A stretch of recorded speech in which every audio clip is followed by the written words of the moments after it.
우리는 살면서 수많은 관계 속에서 스스로를 증명하려 했습니다. 때로는 인정받고 싶어서, 때로는 미움받고 싶지 않아서 무심코 내뱉은 말 한마디가 우리의 의도와는 다르게 오해를 낳고 상대방에게 우리를 만만하게 보이게 만들기도 합니다.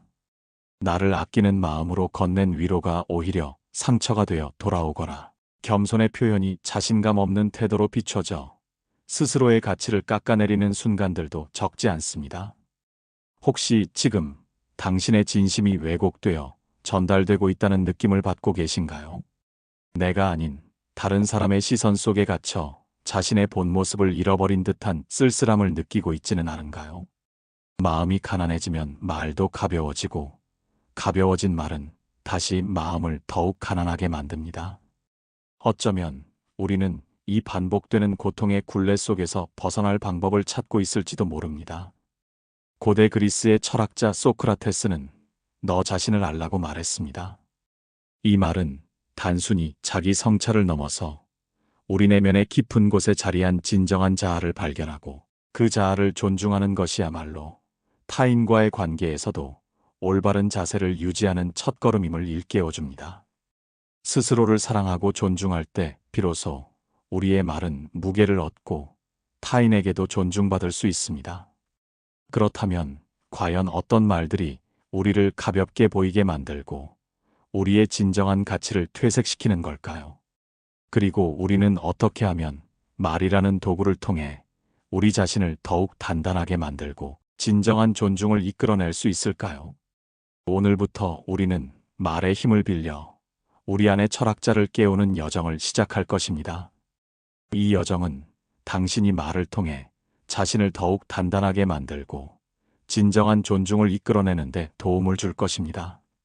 함께 이 길을 걸으며 당신의 삶이 더욱 풍요로워지고 당신의 목소리가 세상에 더 큰 울림을 주기를 바랍니다. 첫 번째, 제가 뭘 알겠어요? 라는 말은 스스로의 역량과 경험을 과소평가하여 상대방에게 불필요한 겸손으로 비춰질 수 있습니다. 물론 겸손은 미덕이지만 지나친 자기 비하는 오히려 자신감 부족으로 해석되어 당신의 전문성을 의심하게 만들 수도 있습니다. 어떤 프로젝트에 대한 아이디어를 발표할 때 제가 뭘 알겠어요? 그냥 생각나는 대로 말해본 건데라고 운을 뗀다면 청중은 당신의 이야기에 집중하기보다 당신이 스스로의 의견에 확신이 없다고 판단할 가능성이 큽니다. 이는 비단 업무적인 상황뿐만 아니라 일상생활에서도 마찬가지입니다. 친구가 당신의 조언을 구할 때 내가 뭘 안다고 이런 말을 하겠어. 그냥 내 생각은 그런데라고 말한다면 친구는 당신의 의견을 진지하게 받아들이기 어려울 것입니다. 이처럼 자신의 가치를 스스로 낮추는 말은 상대방에게 저 사람은 자신의 의견에 자신이 없으니 내가 굳이 귀 기울일 필요가 없겠다는 인상을 줄 수 있습니다. 이것은 마치 고대 그리스 철학자들이 지혜를 탐구하는 과정에서 겸손을 중요하게 여겼지만 동시에 자신의 논리와 주장을 명확하게 펼치는 것을 잊지 않았던 것과 같은 맥락입니다. 그들은 알지 못함을 인정하는 것과 자신의 지식을 과소평가하는 것을 구분했습니다. 소크라테스가 나는 내가 아무것도 모른다는 것을 안다고 말한 것은 자신의 무지를 인정하는 겸손함의 표현이었지만 동시에 그는 끊임없이 질문하고 탐구하며 지식을 추구했습니다. 그가 말한 겸손은 지식의 부족함을 깨닫는 것이지 스스로의 가치를 깎아내리는 행위가 아니었습니다. 그러므로 우리는 자신의 경험과 지식에 대해 합당한 자신감을 가질 필요가 있습니다. 설령 완벽하게 알지 못하더라도 당신이 가진 생각과 관점은 분명 가치가 있습니다. 저는 이렇게 생각합니다만 더 좋은 의견이 있다면 기꺼이 배우겠습니다와 같이 자신의 의견을 존중하면서도 배움에 열린 자세를 보이는 것이 훨씬 더 현명한 태도입니다. 이런 방식으로 말하면 상대방은 당신이 자신의 의견을 존중하고 있음을 느끼면서도 당신의 겸손함을 이해하고 받아들일 수 있습니다. 당신의 말 한마디가 당신의 가치를 결정하는 거울이 된다는 것을 기억해야 합니다. 당신의 언어는 곧 당신의 사고방식과 태도를 반영하며 이는 타인에게 전달되는 당신의 첫인상을 형성하는 중요한 요소이기 때문입니다. 그러므로 신중하게 단어를 선택하고 당신의 진정한 역량을 드러내는 방향으로 말을 사용하는 것이 중요합니다. 두 번째, 죄송합니다. 제가 깜빡했어요. 이와 같은 습관적인 사과는 당신을 무책임하거나 능력 없는 사람으로 보이게 할 수 있습니다. 물론 진심 어린 사과는 중요하고 필수적입니다. 그러나 모든 상황에서, 심지어 작은 실수나 예상치 못한 상황에서도 과도하게 사과하는 것은 오히려 당신의 신뢰도를 떨어뜨리는 결과를 초래할 수 있습니다. 회의 시간 전에 필요한 자료를 준비하지 못했을 때, 죄송합니다. 제가 깜빡하고 준비를 못했네요. 라고 말하는 대신 죄송합니다. 미처 준비하지 못했습니다. 다음부터는 이런 일이 없도록 하겠습니다. 라고 말하며 구체적인 개선 의지를 보이는 것이 더 좋습니다. 또는 친구와의 약속에 늦었을 때, 진짜 미안해. 내가 깜빡했어. 라고 말하기보다 미안, 늦었어. 오는 길에 차가 막혀서. 기다리게 해서 정말 미안해. 처럼 구체적인 상황을 설명하고 상대방의 시간을 배려하는 태도를 보이는 것이 훨씬 더 진정성 있게 다가옵니다. 습관적인 사과는 상대방으로 하여금 당신이 매번 실수를 저지르는 사람이라고 인식하게 만들고 결국 당신의 말에 대한 신뢰를 잃게 할 수 있습니다. 고대 로마의 스토아 철학자 세네카는 실수하는 것은 인간의 본성이지만 실수를 고치지 않는 것은 어리석음이다라고 말했습니다. 그는 실수를 인정하는 것을 넘어 그것으로부터 배우고 개선하려는 의지가 중요하다고 강조했습니다.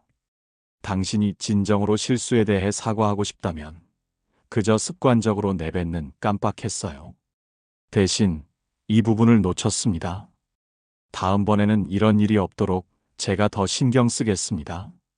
와 같이 구체적인 개선 의지를 담아 말해야 합니다. 이러한 태도는 상대방에게 당신이 자신의 책임을 회피하지 않고 문제를 인식하고 해결하려는 노력을 기울이고 있다는 인상을 줍니다. 또한 모든 상황에서 당신의 잘못이 아님에도 불구하고 습관적으로 사과하는 것은 당신 스스로를 낮은 위치에 두는 결과를 낳습니다. 이로 인해 상대방은 당신의 주장을 가볍게 여기거나 심지어 당신을 쉽게 이용할 수 있는 사람으로 인식할 수도 있습니다. 따라서 진정으로 사과가 필요한 상황에서만 명확하게 사과하고 그 외의 경우에는 다른 표현 방식을 사용하는 것이 현명합니다. 예를 들어 누군가에게 길을 물어볼 때 죄송합니다만 대신 실례합니다만으로 시작하는 것이 훨씬 더 적절합니다. 이렇게 습관적인 사과를 줄이는 것만으로도 당신은 훨씬 더 단단하고 자신감 있는 사람으로 비춰질 수 있습니다. 이러한 변화는 단순히 말버릇을 고치는 것을 넘어 당신의 사고방식과 자신감을 향상시키는 계기가 될 것입니다. 당신의 언어는 당신의 내면을 비추는 거울이므로 신중하고 의식적인 말 선택을 통해 더욱 긍정적인 자아상을 구축할 수 있습니다. 이는 곧 타인에게도 긍정적인 영향을 미쳐 당신에 대한 신뢰와 존중을 높일 것입니다. 세 번째, 어쩔 수 없죠 뭐. 또는 그냥 그렇게 됐어요. 이와 같은 체념적인 말은 당신을 소극적이고 책임감 없는 사람으로 보이게 할 수 있습니다. 이러한 말은 주어진 상황에 대해 아무런 노력도 하지 않았거나 심지어는 상황을 개선할 의지조차 없다는 인상을 줍니다. 회사에서 중요한 프로젝트가 예상대로 진행되지 않았을 때 어쩔 수 없죠 뭐. 그냥 상황이 이렇게 됐네요. 라고 말한다면 동료들이나 상사는 당신이 문제 해결에 대한 의지가 없다고 판단할 것입니다. 이는 개인적인 상황에서도 마찬가지입니다. 친구가 당신에게 어떤 어려움에 대해 이야기했을 때 당신이 에휴, 어쩔 수 없지. 다 그런 거지 뭐. 라고 대답한다면 친구는 당신에게 위로나 공감을 얻지 못하고 오히려 당신이 자신의 문제에 무관심하다고 느낄 수 있습니다. 고대 그리스의 철학자 에픽테토스는 우리가 통제할 수 있는 것과 통제할 수 없는 것을 구분하라고 가르쳤습니다. 그는 우리가 통제할 수 없는 것에 대해서는 마음의 평정을 유지해야 하지만 우리가 통제할 수 있는 것에 대해서는 적극적으로 행동해야 한다고 강조했습니다. 즉, 모든 것을 운명에 맡기거나 체념하는 것은 진정한 지혜가 아니라는 것입니다. 물론 현실적으로 모든 상황을 우리가 원하는 대로 바꿀 수는 없습니다. 때로는 우리가 통제할 수 없는 외부 요인들로 인해 어려움을 겪기도 합니다. 하지만 그렇다고 해서 단순히 어쩔 수 없다고 말하며 포기하는 것은 스스로의 능력을 제한하고 문제 해결의 가능성마저 차단하는 행위입니다. 대신 상황이 어려워졌지만 우리가 할 수 있는 일은 무엇일까요? 또는 이런 상황에서 제가 어떤 부분을 개선할 수 있을지 고민해 보겠습니다와 같이 비록 상황이 좋지 않더라도 문제를 해결하거나 개선하려는 의지를 보이는 것이 중요합니다. 이러한 태도는 당신이 책임감 있고 능동적인 사람이라는 인상을 주며 주변 사람들로부터 신뢰를 얻는 데 도움이 됩니다. 설령 당장 해결책을 찾지 못하더라도 문제 해결을 위한 노력과 의지를 보여주는 것만으로도 당신은 훨씬 더 단단하고 존경받는 사람이 될 수 있습니다. 당신의 말 한마디가 당신의 의지를 반영한다는 것을 잊지 마십시오. 무언가에 대해 체념적으로 말하는 습관을 버리고 대신 어떻게 하면 될까라는 질문을 던져보세요. 이 작은 변화가 당신의 삶을 바꾸는 큰 시작이 될 수 있습니다. 이는 당신의 삶에 대한 주도권을 되찾는 과정이며 당신 스스로가 변화의 주체가 될 수 있음을 의미합니다. 이러한 능동적인 자세는 당신의 문제 해결 능력을 향상시키고 더 나아가 당신의 삶 전반에 긍정적인 영향을 미칠 것입니다. 당신의 언어가 당신의 운명을 개척하는 도구가 되도록 하십시오. 네 번째, 그냥 해본 말인데 뭘 그렇게 심각하게 받아들여요? 또는 농담인데 왜 그래요? 와 같은 말은 당신을 경솔하고 상대방의 감정에 무심한 사람으로 보이게 할 수 있습니다. 상대방이 당신의 말에 상처를 받거나 불편함을 느꼈을 때 그 감정을 무시하고 자신의 말을 정당화하려는 태도는 관계를 악화시킬 뿐만 아니라 당신의 인간적인 면모를 의심하게 만듭니다. 회식 자리에서 동료에게 농담이랍시고 사적인 부분을 건드리는 말을 했는데 동료가 표정이 굳어지자 아, 왜 그래요? 그냥 농담인데 뭘 그렇게 심각하게 받아들여요? 라고 말한다면 동료는 당신에게 깊은 불쾌감을 느낄 것입니다. 이는 친구 관계에서도 마찬가지입니다. 당신이 무심코 던진 말에 친구가 기분이 상했는데 당신이 별것도 아닌데 뭘 그래? 라고 반응한다면 친구는 당신에게 실망하고 당신과의 관계에 대해 다시 생각하게 될 것입니다. 스토아 철학자들은 언어의 힘과 그 책임에 대해 깊이 성찰했습니다. 그들은 말이 단순한 소리가 아니라 우리의 생각과 감정을 담아 타인에게 전달되는 중요한 매개체임을 강조했습니다. 플라톤은 말이 정신의 거울이다라고 말하며 우리의 말이 우리의 내면을 반영한다고 보았습니다. 즉, 경솔한 말은 경솔한 내면에서 비롯된다는 뜻입니다. 따라서 우리가 하는 모든 말에는 책임이 따릅니다. 당신이 던진 말이 상대방에게 어떤 영향을 미칠지 미리 헤아려 보는 것이 중요합니다. 상대방의 기분이나 상황을 고려하지 않은 농담이나 무심한 말은 결코 가볍게 여겨져서는 안 됩니다. 만약 당신의 말이 상대방에게 불쾌감을 주었다면 죄송합니다. 제 말이 불편하게 들리셨다면 정말 사과드립니다. 의도한 바는 아니었지만 제가 경솔했습니다. 와 같이 진심으로 사과하고 상대방의 감정을 이해하려는 노력을 보여야 합니다. 상대방의 감정을 존중하고 공감하려는 태도는 당신을 더욱 성숙하고 배려심 깊은 사람으로 보이게 할 것입니다. 진정한 유머는 상대를 즐겁게 하는 것이지 상처를 주는 것이 아닙니다. 자신의 말에 대한 책임을 회피하지 않고 상대방의 감정을 존중하는 자세를 갖는 것이야말로 당신이 타인에게 존경받는 사람으로 기억될 수 있는 중요한 요소입니다. 당신의 말은 단순한 음파가 아니라 당신의 인격을 비추는 빛이라는 것을 기억해야 합니다. 그 빛이 따뜻하고 사려 깊은 빛이 되도록 노력해야 합니다. 우리의 언어는 사회적 관계를 형성하고 유지하는 데 결정적인 역할을 합니다. 따라서 말 한마디 한마디에 신중을 기하고 타인의 감정을 헤아리는 배려심을 갖추는 것이 중요합니다. 이는 당신의 사회적 지능과 공감 능력을 보여주는 척도가 되며 결국 당신을 더욱 존경받는 인물로 만들 것입니다. 5번째, 저는 원래 이래요. 또는 제 성격이 원래 좀 그래요. 와 같은 말은 당신을 변화에 대한 의지가 없고 자기 개선에 소극적인 사람으로 보이게 할 수 있습니다. 물론 사람마다 타고난 성격이나 기질이 있고 그것은 쉽게 변하지 않을 수도 있습니다. 하지만 자신의 단점이나 부족한 점을 원래 그런 성격이라는 이유로 정당화하고 개선하려는 노력을 하지 않는다면 주변 사람들은 당신을 고집스럽고 발전 없는 사람으로 인식할 수 있습니다. 누군가 당신에게 무례한 언행에 대해 지적했을 때 저는 원래 말을 좀 직설적으로 하는 성격이라서요.